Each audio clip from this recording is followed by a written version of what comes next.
Pada tanggal 11 Januari 1942, tentara Jepang dan angkatan lautnya yang kurang lebih berjumlah 20.000 orang mendarat di pantai timur wilayah Tarakan, Kalimantan Timur.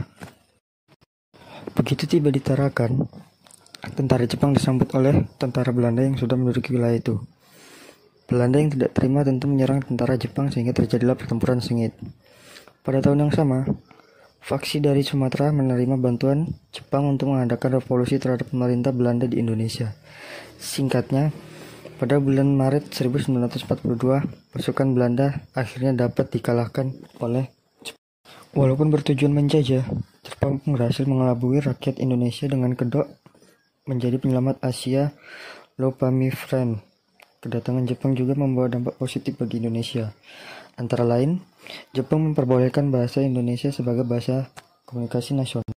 Jepang mendekati pemimpin nasional Ir Soekarno untuk mobilitas dukungan rakyat Indonesia. Jepang juga ikut mengunggah rakyat membentuk BBUPKI dan BPKI sebagai persiapan kemerdekaan negara Indonesia. Sementara Jepang juga bersedia untuk melatih dan mempersenjatai pemuda Indonesia. Awalnya untuk kepentingan Jepang, tapi akhirnya dipergunakan pemuda bangsa ini untuk melawan Jepang sendiri. Selain dampak positif, terdapat juga dampak negatif yang membawa kerugian besar bagi bangsa Indonesia. Antara lain, Jepang menguasai daerah strategis yang dianggap penting, sehingga Jepang melakukan sewenang-wenangan kepada rakyat. Jepang juga menerapkan sistem kerja paksa Romusa. Sistem ini sangat tidak manusiawi dan menyebabkan banyak korban meninggal dunia. Karena banyaknya dampak negatif yang merugikan Indonesia, rakyat Indonesia akhirnya menyusun perlawanan besar-besaran kepada Jepang. Perlawanan rakyat ini terjadi secara masif di berbagai daerah seperti Indramayu, Singaparna, Tasikmalaya, Aceh, Papua, Blitar, Cilacap, hingga Kalimantan. Perlawanan rakyat nggak cuma dilakukan secara fisik.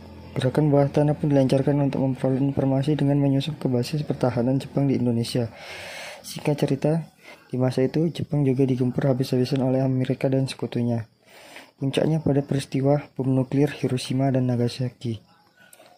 Amerika Serikat pada saat itu juga sedang berperang melawan Jerman, peristiwa Perang Pasifik. Perang tersebut juga berpengaruh pada gerakan kemerdekaan negara di Asia, termasuk Indonesia, yang pada akhirnya Jepang menyerah pada tanggal 15 Agustus 1945 yang menandai berakhirnya Perang Dunia Kedua.